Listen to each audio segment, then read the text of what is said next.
उनमें से एक खतरनाक बीमारी बवासीर भी है, जो शरीर में पित्त से शुरू होकर आंतों से होती हुई शौच के रास्ते तक पहुंचती है।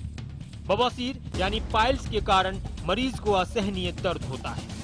इस पीड़ा से निजात दिलाने के लिए हमारे हरिद्वार के अनुसंधान केंद्र ने कई रोगियों पर शोध किया और पाया कि बहुत से लोग जो बवासीर से पीड़ित हैं, तरह तरह के उपचार, ऑपरेशन, तरह तरह की देशी और विदेशी दवाइयाँ, कई तरह के पाउडर और कैप्सूल इस्तेमाल करने के बाद भी रिजल्ट नहीं पा रहे हैं, क्योंकि ये सब इलाज संपूर्ण इलाज नहीं थे। हमारे अनुसंधान केंद्र के कई आयुर्वेदाचार्यों ने बवासीर के कई रोगियों पर शोध कर पाइल्स स्टॉपर जैसी चमत्कारी दवा को बनाया है। ये एकमात्र ऐसी दवा है जो हर प्रकार की बवासीर यानी पाइल्स पर असरदायक है और उसका एकमात्र संपूर्ण इलाज है। बवासीर कई कारणों से होता है, जैसे कब्ज, मोटापा, मसालेदार खाना, पानी का कम प्रयोग आदि। यूं तो मार्केट में कई प्रकार के कैप्सूल, पाउडर, दवाइयां मौजूद हैं जो आपको इलाज का भरोसा देते हैं, पर वो एक कंप्लीट इलाज नहीं देते, क्योंकि वो इसके मूल कारणों का इलाज नहीं करते। यदि आपकी दवा भी बवासीर के मूल कारणों पर असर नहीं करती तो वो बिल्कुल बेकार है। जी हाँ, बिल्कुल बेकार। बवासीर का संपूर्ण इलाज सिर्फ और सिर्फ पाइल्स स्टॉपर ही है। तो देर न करें, तुरंत ऑर्डर करें। आइए समझते हैं ये कैसे काम करता है। जब आप पाइल्स स्टॉपर मंगवाएंगे तो आपको मिलेंगे कैप्सूल, पाउडर और ऑयल, जो आपकी बवासीर का नामो निशान मिटा देंगे और उसे जड़ से खत्म कर देगा। ये न सिर्फ एक बीमारी को खत्म करेगा, बल्कि दोबारा होने से भी रोकेगा। हमने देखा है कि होने वाली बवासीर में बहुत से लोग चीर फाड़ करवाते हैं, इसलिए हमारे अनुसंधान केंद्र ने इस कैप्सूल का इजाद किया है। ये कैप्सूल एक वयस्क को दिन में 3 बार लेना है, सुबह, दोपहर और रात को। ये कैप्सूल बने हैं कई ऐसे तत्वों से जो आपके पीठ में बवासीर पैदा करने वाले कीटाणुओं का नाश कर देंगे। ये सब औषधियाँ आपको अंदर के रोग से लड़ने की क्षमता देंगी। ये कैप्सूल एक चमत्कारी रूप से पित्त के रास्ते होते हुए शौच के रास्ते तक बवासीर उत्पन्न करने वाले सभी कारणों को दुरुस्त कर देंगे। ये पहले ही दिन से असर करने लगते हैं और आपको फर्क महसूस होगा। साथ में दिया गया पाउडर मदद करेगा आपकी पाचन प्रक्रिया को दुरुस्त करने में।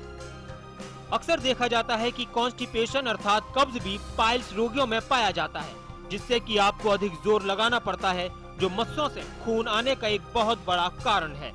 पाउडर आपकी अंतड़ियों में कब्ज और पाइल्स फैलाने वाले कारणों का इलाज कर आपको देगा दर्द से राहत। इन सभी अंदरूनी इलाज के साथ आपको इस्तेमाल करना है ऑयल। इसके प्रयोग में आपको उल्टे लेट कर शौच के रास्ते से इस ऑयल का अनीमा यंत्र से प्रयोग करना है। यह आपके मस्सों पर एक लेप के समान काम करेगा और आपकी इस दुख, दर्द और शर्मिंदगी से भरी बीमारी को जड़ से समाप्त करेगा। बवासीर एक ऐसी बीमारी है जो सिर्फ कैप्सूल और पाउडर से ठीक नहीं हो सकती। आप तो भली भांति जानते हैं कि किसी भी घाव पर जब तक मलहम या लेप न लगाया जाए उसका ठीक होना मुमकिन नहीं। तेल लगाने के बाद 10-15 मिनट तक उल्टे लेटे रहें और इस ऑयल को अपना चमत्कार करने का पूरा समय दें। ये चमत्कारी तेल आपके घावों को खत्म करते हैं, घावों पर पड़ी दरारों को फटने नहीं देता। न सिर्फ इससे दर्द और खून आने की तकलीफ से राहत मिलती है, इस ऑयल की वजह से कई कोशिकाएं उत्पन्न हो जख्म को भर देती हैं। ये तीनों औषधियां हमारे आयुर्वेदाचार्यों ने बहुत लंबे अनुसंधान से बनाई हैं। ये आपकी इस बीमारी को जड़ से हमेशा के लिए खत्म कर देंगी। कुछ ही दिनों के प्रयोग से आपको इसका अनुभव भी होने लगेगा। पर हाँ, एक बात का विशेष ध्यान रखें, पूरा कोर्स होने तक इसका प्रयोग करें। आखिर हम सब यही तो चाहते हैं, इसलिए तो लाए हैं पाइल्स स्टॉपर, जो लगाए आपकी बवासीर यानी पाइल्स पर फुल स्टॉप हमेशा के लिए, वो भी बिना साइड इफेक्ट और बिना किसी ऑपरेशन के। पाइल्स स्टॉपर के कुछ दिनों के उपयोग से न सिर्फ बवासीर की बीमारी में फर्क आता है, पाइल्स स्टॉपर के प्रयोग से फर्क आता है आपकी लाइफ में। पाइल्स स्टॉपर ने कई लाखों लोगों की लाइफ रोग मुक्त बनाई है। क्या जन लोकपाल बिल पर गुमराह हो रहे हैं लोग?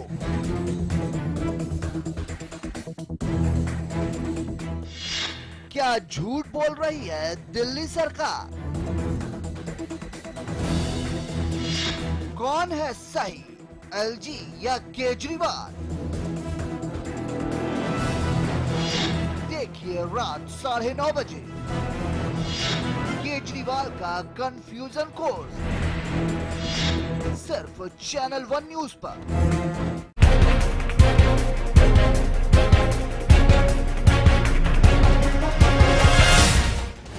मोदी के गढ़ में राहुल का सबसे बड़ा हमला। गांधी जी को मारा किसने? किस विचारधारा ने गांधी जी को मारा? इनकी विचारधारा ने गांधी जी को मारा। क्या संघ की विचारधारा ने कराई गांधी जी की हत्या? देखिए बेबाक बहस रात 8 बजे सिर्फ चैनल 1 पर।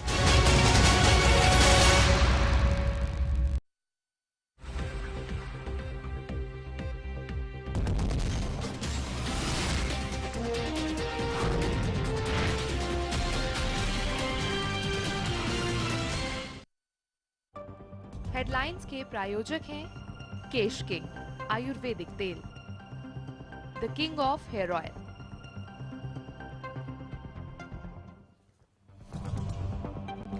जन लोकपाल बना केजरीवाल की जी का जंजाल। कानूनविदों ने कहा हमसे राय लेने के दावे झूठे। आम आदमी पार्टी का पलटवार, बोली संविधान के अनुसार हो रहा है सारा काम।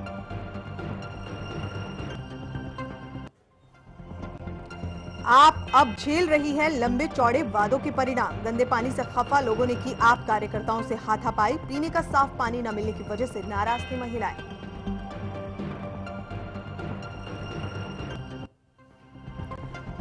मोदी के घर में घुसकर राहुल ने बोला हमला। कहा ना मोदी पटेल के ना गरीब के। आरएसएस के विचारों ने की गांधी की हत्या। मोदी ने भी जमकर दिए जवाब।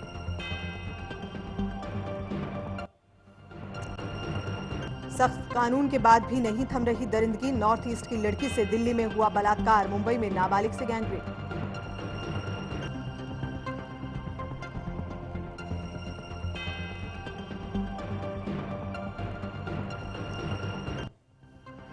और आईसीसी पर दिखेगा बीसीसीआई अध्यक्ष एन श्रीनिवासन का असर। 2014 से आईसीसी चेयरमैन का संभालेंगे पदभार। आईपीएल में सट्टेबाजी को लेकर विवादों में रहे हैं Srinivasan.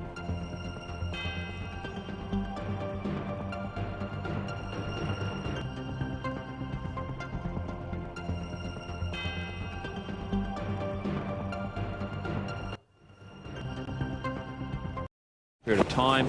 Oh, what a terrific delivery! Got him!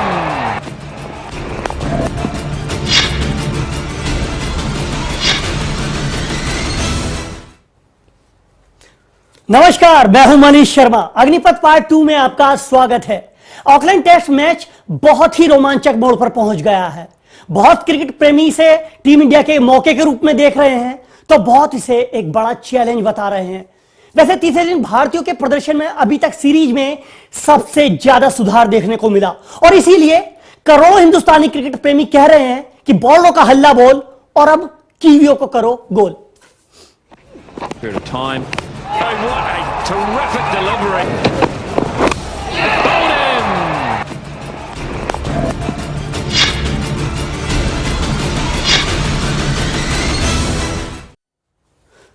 तो आज तीसरे दिन के खेल पर बातचीत के लिए हमारे साथ हमारे विशेष मेहमान हमारे आउटपुट हेड कमलकांत गौरी। तो सर आपसे मैच के और क्रिकेट के ऊपर विस्तार से चर्चा होगी। तो चलिए, वैसे एक बात सही है कि टीम इंडिया के सामने 38 साल का चैलेंज खड़ा है। कम से कम इतिहास तो यही कह रहा है। अब ये चैलेंज भारतीय भेद पाते हैं या नहीं, ये तो कल या अगले 2 दिन में पता चलेगा। लेकिन फिलहाल अब ये देखिए कि क्या है टीम इंडिया के सामने 38 साल का challenge.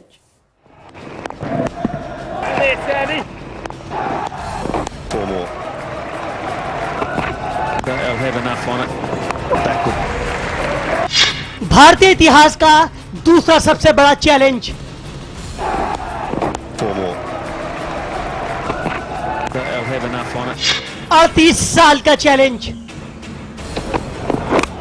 Got him! Period of time. Oh, what a terrific delivery! Oh, and बॉलरों ने फोड़े कीवियों पर बम।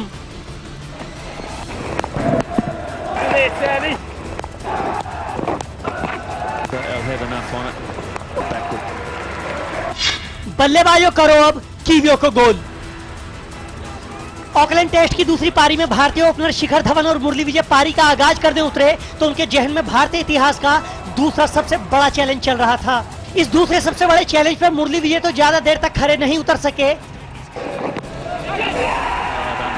hats off. लेकिन तीसरे दिन का खेल खत्म होते होते शिखर धवन और चेतेश्वर पुजारा ने इस भारतीय टेस्ट इतिहास के दूसरे सबसे बड़े चैलेंज को भेदने की उम्मीद जगा दी। Glorious shot. But he'll have enough on it just. चलिए अब आपको इस भारतीय इतिहास के दूसरे सबसे बड़े चैलेंज के बारे में बता देते हैं। यह है 403 का चैलेंज। आपको बता दें कि चौथी पारी में टारगेट का पीछा करते हुए भारत की ओर से हासिल किया गया बेस्ट स्कोर 406 रन है। साल 1976 में भारत ने विंडीज के खिलाफ पोर्ट ऑफ स्पेन में 4 विकेट पर 406 रन बनाकर 6 विकेट से टेस्ट मैच जीता था। 1976 से लेकर अभी तक भारतीय बल्लेबाजों ने चौथी पारी में 403 रन बनाकर मैच नहीं जीता है। और ऑकलैंड में चौथी पारी में भारतीय बल्लेबाजों को इसी 403 के चैलेंज को भेदना है। शिखर धवन की लौटती फॉर्म और पुजारा के अड़ियल अंदाज ने उम्मीदें जगाई हैं, लेकिन चैलेंज को भेदने के लिए अभी 320 रन और बनाने हैं। तो बल्लेबाजों आपके पास पूरे 2 दिन का समय है।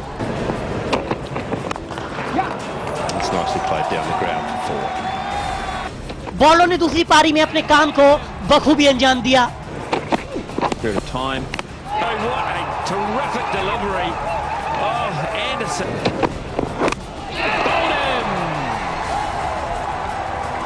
अब ऑकलैंड में कीवियों का बिस्तर गोल करने का जिम्मा आपके ऊपर है। तो पुजारा ऑकलैंड में एक बार फिर से दीवार बन जाओ।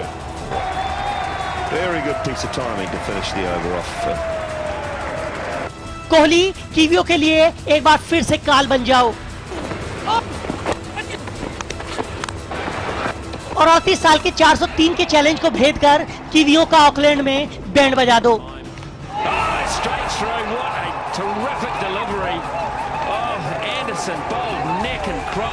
Sport desk, channel 1 news. चलिए चैलेंज भेद पाते हैं, चैलेंज पर बात करेंगे, लेकिन पहले बात खेल की, तीसरे दिन के खेल की। सर तीसरे दिन 17 विकेट गिरे हैं। आप न्यूजीलैंड जो पहली पारी में 500 के पार चला गया, 105 पर ढेर हो गया, 6 विकेट भारत के गिरे और एक भारत ने दूसरी पारी में गंवाया। तो तीसरे दिन में 17 विकेट, पिच में अचानक ऐसा क्या हो गया? किस नजरिए से देखते हैं आप? देखिए ये जनरली हो जाता है, ये ऐसा नहीं कोई पहली बार हो रहा है, बहुत बार होता है, हिंदुस्तान में भी हो चुका है। और जो विदेश की पिचेस हैं उसमें कई बार दूसरी टीम में कंप्लेसेंसी आ जाती है। हमारे पास 300 रन की लीड है, हम थोड़ा जल्दी इस स्कोर को हासिल कर लें, कोई बड़ा स्कोर बना लें।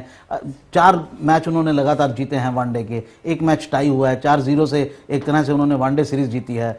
पहली इनिंग में उन्होंने अच्छी तरह से भारतीयों को धोया है, तो एक फीलिंग आ जाती है कि इनके बॉलर्स में कोई खास दम नहीं है, हम इनको झेल लेंगे। तो कई बार उस तरह के उसमें इस तरह की भावना में, इस तरह की कॉम्प्लेसेंसी में, मतलब सर आप भारतीय जो बॉलरों ने वापसी की है, क्या आप नहीं उनका भी क्रेडिट है, ऐसा नहीं उनको क्रेडिट क्यों नहीं दिया जाना चाहिए। और जो विदेशी पिचेस हैं वो फास्ट बॉलर्स को बहुत सूट करती हैं, और भारतीय आप देखेंगे कि ज्यादा फास्ट बॉलर्स ही विकेट्स ले रहे हैं वहां पर। तो वहां पर और शर्मा जो है वो ऑस्ट्रेलिया में ही उनको नाम मिला था, जब उन्होंने रिकी पॉन्टिंग को लगातार आउट किया था ऑस्ट्रेलिया में और परेशान किया था, तभी वो एक बड़े खिलाड़ी हुए थे। और मेरे ख्याल वही जो उनका जो नाम चला आ रहा है उस पर उनको बार बार चांसेस मिल रहे हैं। अदरवाइज रोहित शर्मा सर एक खास बात पर बात करेंगे कि बड़ा सरप्राइज हुआ मैं सुबह उठ के जब टीवी देखा कि मैकलम ने जो न्यूजीलैंड की टीम के कप्तान थे भारत को फॉलो ऑन नहीं दिया। क्या आपको लगता है कि अगर फॉलो ऑन के लिए देते तो तस्वीर जो है ड्राइविंग सीट पर आप न्यूजीलैंड होता बनस्पत भारत के? नहीं हो सकता था, ये चांस लेने की बात है। देखिए ये न्यूजीलैंड को लगता है कि 4th विकेट में हमेशा 4th विकेट जो इनिंग्स होती है 4th इनिंग्स, वो हमेशा पिच तब तक खराब हो चुकी होती है, ये हमेशा माना जाता है। अच्छा ये पहलू थोड़ा ये पहलू रहता है कि चौथी इनिंग भारतीयों को खिलाओ, हम ना खेलें। अगर भारत को कहीं स्कोर दे दिया और ऐसी कोई स्थिति होगी जैसे 105 पर आउट हो गए और चौथी इनिंग में वो 105 पर आउट हो जाते तो मैच हार जाते। अभी उनके पास करने को बहुत कुछ है, भारतीयों के लिए उम्मीद कम है। 300 रन की लीड बहुत बड़ी लीड होती है, और मुझे लगता है न्यूजीलैंड को लग रहा था कि हम 200-250 रन बना के 550 का टारगेट दे देंगे, बड़े आराम से इंडियंस को आउट कर लेंगे। वो ये उनकी जो सोच थी उसमें कहीं जो 105 बहुत जल्दी आउट हो गए 105 रन पर, तो लीड जो है वो घटकर 403 के रह गए। हम इसी 403 के चैलेंज के ऊपर बात कर रहे थे। हम आपको बता दें अपने क्रिकेट प्रेमियों को कि 403 का ही टारगेट 1976 में वेस्टइंडीज के खिलाफ पोर्ट ऑफ स्पेन में भारत को मिला था 38 साल पहले, और तब भारत ने 4 विकेट खोकर 6 विकेट से जीत हासिल की थी और 38 साल बाद न्यूजीलैंड की जमीन पर 403 का ही टारगेट मिला है। 87 रन बना लिए, 320 अभी भी बाकी बचे में सर। 403 का टारगेट चैलेंज 38 साल बाद, क्या आपको लगता है कि हम इस चैलेंज को भेद पाएंगे? नहीं, मुझे बहुत मुश्किल लगता है टू बी फेयर, क्योंकि शुरुआत अच्छी है। आप देखिए शिखर धवन 49 रन, पूरी सीरीज में शिखर धवन का सबसे अच्छा दिन रहा। 49 रन पर नॉट आउट है। चेतेश्वर पुजारा दीवार, अगले राहुल द्रविड़ है, तो उम्मीद तो कर सकते हैं। उम्मीद कर सकते हैं, इसमें कोई दो राय नहीं। क्रिकेट में कुछ भी कहना वो संभव नहीं है। लास्ट जो पेयर होता है वो भी बहुत रन बना जाता है। क्रिकेट ऐसा गेम ही कहा जाता है, अनसर्टेनिटीज का गेम है, उसमें कोई भी तो मतलब आप देख रहे हैं कि मौका भी है और एक चुनौती भी है। मौका चुनौती दोनों है, और लेकिन ये हासिल करना ये बहुत एक मुश्किल काम है। उसके लिए आपको लगातार अच्छी और जो भारतीयों का रिकॉर्ड रहा है न्यूजीलैंड में, ना केवल इस सीरीज में, इससे पहले की सीरीज में भी इसी तरह का रिकॉर्ड रहा है। कमल सर को भी चैलेंज लग रहा है, ठीक है। वैसे अगर करोड़ों भारतीय क्रिकेट प्रेमियों को ऑकलैंड में उम्मीद दिखाई पड़ रही है, तो उसका मंच तैयार किया आज भारतीय गेंदबाजों ने। भारतीय बॉलर तीसरे दिन कीवी बल्लेबाजों पर एकदम चढ़कर बोले और दूसरी पारी में मेजबान टीम सिर्फ 105 रनों पर ढेर हो गई।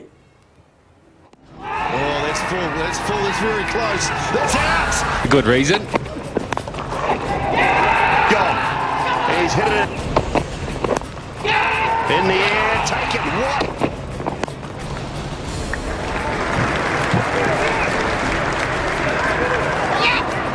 Chance. Oh, he's gone. He's gone. Long period of time. Oh, straight through. What a terrific delivery. Oh, gone. They've got it. Out. Bowled him. Hardly. Edge. Gone. Another one's gone. He's got it. He's got it. He hasn't got it well enough, and because he's got it, it's got to mean he's out. बॉलरों का हल्ला बोल। Oh, that's full. That's full. It's very close. That's out. Good reason. Gone. He's hit it in the air. Take it. What? काव काव करने लगे kiwi. Out. Bowled him. Hardly. Edge. Gone. Another one's gone. क्या अपने फैसले में फंस गए McCullum? Taking a very risky second run. Auckland में मोहम्मद शमी की वापसी देखिए। Close. That's out. Good reason. Gone. He's hit it. Ishant Sharma का फिर से वार देखिए। Hardly. Edge. Gone. Another one's gone. Zaheer के अनुभव की मार देखिए।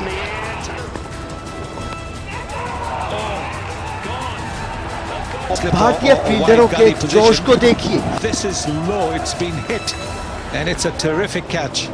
He's got a safe. मानो ऑकलैंड टेस्ट के तीसरे दिन भारतीय तेज गेंदबाज और फील्डर कुछ खास ही खाकर मैदान पर उतरे थे।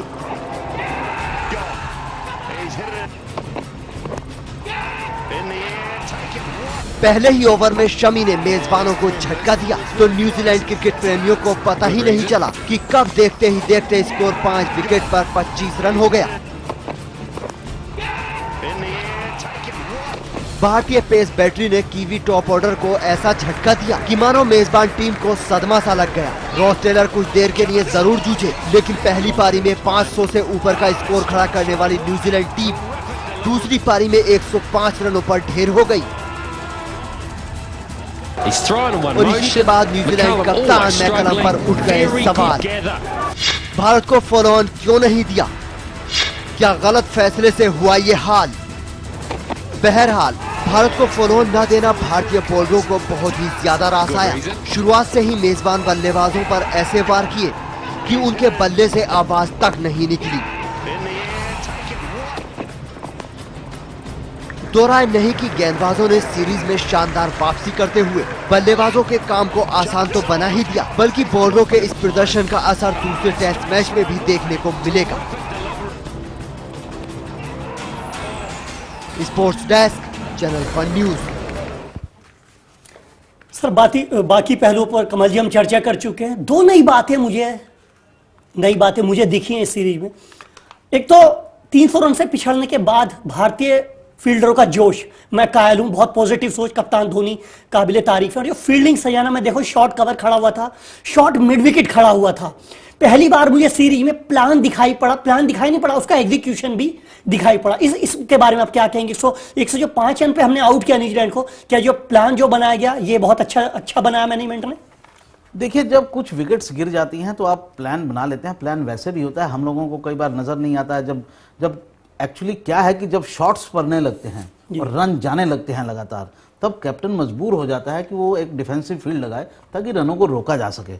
जब आप देख रहे हैं कि प्लेयर खेल नहीं पा रहे हैं, पिच में कुछ ऐसी चीज आ गई है, पिच कई बार डिटेरियोरेट हो जाती है, टूट जाती है, तेजी आ जाती है, औंस ज्यादा हो गई, या मौसम ऐसा हो गया क्योंकि आइलैंड है, हवाएं तेज चलने लगी, तो इस तरह की चीजें आ जाती हैं कि कैप्टन के पास मौका होता है कि वो ये देखकर, माहौल को देखते हुए कि अब न्यूजीलैंड की जो टीम है, मान लीजिए वो कीवीज बैकफुट पर है, तो उस समय आप आक्रामक और एक ऑफेंसिव जो है अपनी फील्ड प्लेसमेंट। लेकिन इस साइकोलॉजी के बारे में, इस मनोविज्ञान के बारे में आपसे बात करूंगा कि 300 रन से पिछड़े हुए हैं, कभी जब इस तरह का बोझ हो जाता है सर पर, तो जो बॉडी लैंग्वेज खिलाड़ी स्थिर हो जाते हैं, लेजी हो जाते हैं। लेकिन आप देखिए, अजिंक्य रहाणे ने क्या शानदार कैच लिया, ये युवाओं ने क्या सपोर्ट दिया है शानदार। देखिए, ये भारतीय टीम के जो प्लेयर्स हैं उनमें बहुत सारे अच्छी फील्डिंग तो भारत की बहुत सुधरी है, आईपीएल के कारण, बहुत सारी चीजों के कारण फील्डिंग सुधरी है। और एक चीज बहुत क्लियर है, थोड़ा कंपटीशन भी है भारतीय टीम में, और भारत की टीम में अब जो पैसा है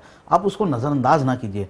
प्लेयर अपना पैसा सर काफी पहले नहीं उतना नहीं, मैं आज की बात नहीं कर रहा हूँ। आप देखिएगा कि भारतीय फील्डिंग लगातार अब अच्छी होती है, ऐसा नहीं है कि पहली बार हो रही है, क्योंकि स्कोर डिफेंसिव है, लोग अपना पूरा देते हैं कि टीम में बने रहने की कोशिश करते हैं। प्लेयर्स जो परफॉर्म नहीं कर रहे जा रहे हैं, बहुत बड़े बड़े प्लेयर्स चले गए टीम में से, इसी टीम में से बहुत सारे अच्छे प्लेयर्स को, युवराज सिंह जैसे खिलाड़ी बाहर हो गए, ओपनर थे सहवाग बाहर हो गए, सहवाग रहना चाहते थे, और जो यंग प्लेयर्स थे वो भी बाहर हो गए। तो बहुत एक कंपटीशन है, लोग कम से कम दिखाना चाहते हैं कि हम अपना 100%। चलिए ऐसे ही फील्डिंग करते रहे, टीम को फायदा मिला है, बहुत अच्छे कैच पकड़े गए हैं। चलिए अब देख लीजिए कि भारतीय गेंदबाजों ने न्यूजीलैंड के 10 विकेट कैसे गिराए।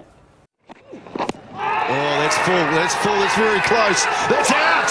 Good reason. Gone. He's hit it in the air, taken. What?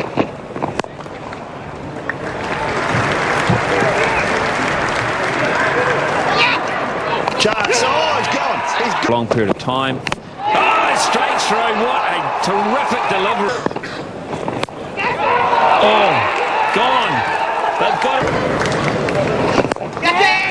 Out. Bowled him. Hardly. Edge. Gone. Another one's gone. He's got it. He's got it. He hasn't got it well enough, and because he's got it, it's got to be.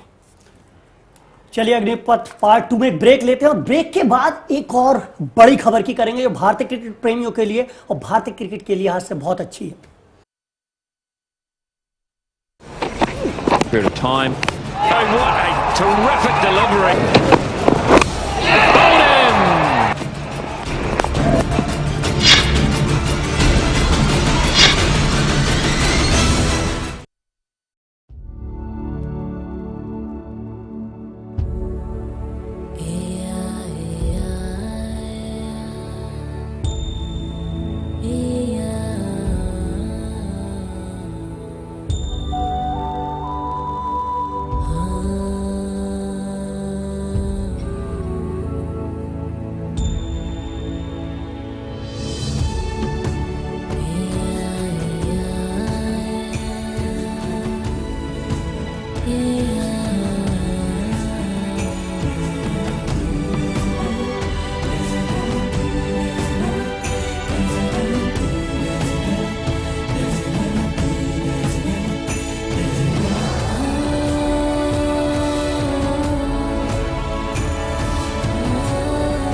Gandhi के गढ़ में राहुल का सबसे बड़ा हमला।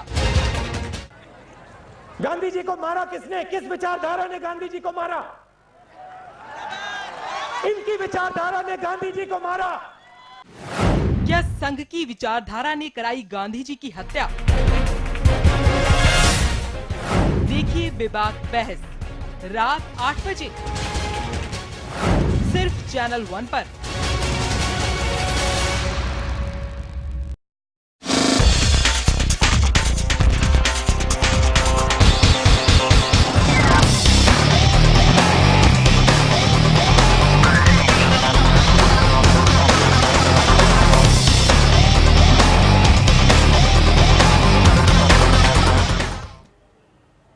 तो Agnipath part 2 में break के बाद आपका स्वागत है। बात भारतीय क्रिकेट से जुड़ी एक और अच्छी खबर की कर लेते हैं। सिंगापुर में आज हुई आईसीसी की मीटिंग में बीसीसीआई अध्यक्ष श्रीनिवासन के अगले आईसीसी चेयरमैन बनने का रास्ता साफ हो गया और वो जुलाई के महीने से चेयरमैन का पद संभाल लेंगे। बिग बॉस बनेंगे श्रीनिवासन, बनेंगे आईसीसी के चेयरमैन, बढ़ेगी बीसीसीआई की ताकत। शनिवार का दिन भारतीय क्रिकेट और बीसीसीआई के अध्यक्ष नारायण स्वामी श्रीनिवासन के लिए बहुत ही अच्छी खबर लेकर आया। बीसीसीआई का बॉस बनने के बाद श्रीनिवासन का अब नया आईसीसी चेयरमैन बनना तय है।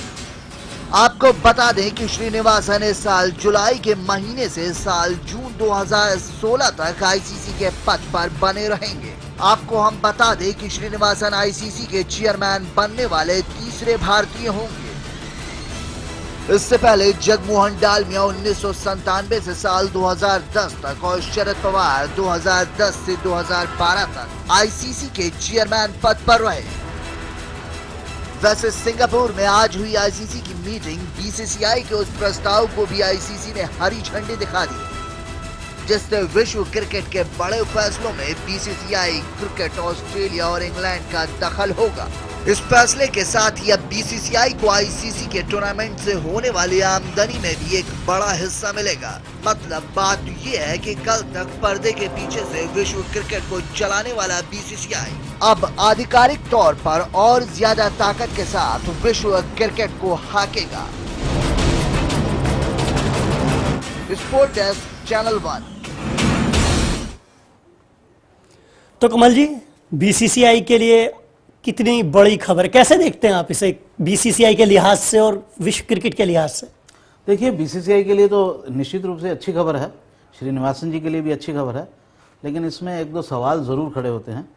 श्रीनिवासन जी ने हाल फिलहाल में मैंने उनका एक बयान पढ़ा आज ही, जो आईसीसी की खबर आई उसके बाद, जिसमें उनका कहना है कि वो आईसीसी के अध्यक्ष भी रहेंगे और बीसीसीआई के अध्यक्ष भी रहेंगे। दोनों पर संभाल के रखना चाहते हैं। और इसमें एक दूसरा सवाल यह है कि उनके दामाद पर पिछले दिनों आईपीएल में बैटिंग के आरोप लगे थे। नहीं, वो तो सुप्रीम कोर्ट से हरी झंडी मिल चुकी है उनको हरी झंडी मिल चुकी है, लेकिन वो आरोपों से कोई खारिज नहीं हुआ है। उनके दामाद और उनके नजदीकी लोगों का मामला है। मामला, हम कोई आरोप उन पर नहीं लगा रहे हैं, लेकिन वो बहुत उनकी कमीज साफ हो या बहुत वो पाक साफ हो, ये भी क्वेश्चन मार्क में उनका वो है। अब ये आईसीसी पर भी बहुत सारे ऐसे आरोप लगते रहते हैं कि ये जितने भी बैटिंग का काम है ये बहुत आईसीसी की नॉलेज में है, और आईसीसी भी कहीं ना कहीं इस तरह के इंडिकेशन लगते रहते हैं। ये चीज़ें बहुत ब्लैक एंड वाइट में सामने नहीं आ सकती। और पिछले दिनों जो आपने भी पीछे जिक्र किया था कि जो कॉन्स्टिट्यूशन बदलवा दिया गया कि सारा खर्चा जो है, जो आमदनी है, उसका बड़ा हिस्सा भारत, ऑस्ट्रेलिया और इंग्लैंड को जाएगा, मुझे लगता है ये भी सही नहीं है। क्रिकेट एक बहुत कम देशों में खेला जाने वाला गेम है। अगर उसका विस्तार करना है तो आपको उसमें बहुत सारे लोगों को जोड़ना होगा, और उसमें अगर श्रीनिवासन जी, उनका स्वागत है, भारतीय हैं, ये सब अच्छी बातें हैं, लेकिन अगर इस मानसिकता के लोग रहेंगे कि देखिए, जो वोट हुआ उसमें पाकिस्तान ने वोट नहीं दिया, उसमें श्रीलंका, एशिया के जो साझेदार है हमारे देश, जो हर फैसले में, बड़े फैसले में बीसीसीआई को बैक करते हैं, लेकिन पाकिस्तान ने वोट नहीं दिया और श्रीलंका ने वोट नहीं दिया। तो इस बात को आपको कैसे, क्या अर्थ निकाले हैं इस बात के? देखिए, पिछले दिनों जो वोट नहीं दिया वो एक विषय है। मेरा सिर्फ इतना कहना है कि ऐसी मानसिकता के लोग जो पूरी क्रिकेट को अपने पास समेटना चाहते हैं, जैसे श्रीनिवासन जी का ये बयान मुझे बहुत आपत्तिजनक लगता है, या जो उन्होंने इंडिकेट किया है, जो अखबार में मैंने खबर पढ़ी कि मैं आईसीसी का भी अध्यक्ष रहूंगा और बीसीसीआई का भी रहूंगा। अब ये क्रिकेट को सिर्फ अपनी झोली में समेटे रखना, और वो भी इन चीज़ों के बावजूद कि जब आप पर आरोप लगे हैं और उसमें बहुत क्लैरिटी नहीं हुई है और इसमें तमाम तरह के अभी भी क्वेश्चन मार्क आपके परिवार के लोगों पर लग रहे हैं, ये एक बड़ा मुद्दा है। तो सीधा उनसे कहना चाह रहे हैं कि क्रिकेट जो का जो केंद्रीकरण, कुछ ताकत जो है कुछ लोगों के हाथ में आ जाना, कुछ देशों के हाथ में आना क्रिकेट के लिए अच्छी बात है। तो कमल जी, आज थोड़ा समय का मजबूर कर रहा है हमें, तो आज के लिए आपका बहुत बहुत धन्यवाद, आज प्रोग्राम में आए। तो आज के प्रोग्राम में इतना ही, कल आपसे फिर मुलाकात होगी, तब तक के लिए नमस्कार।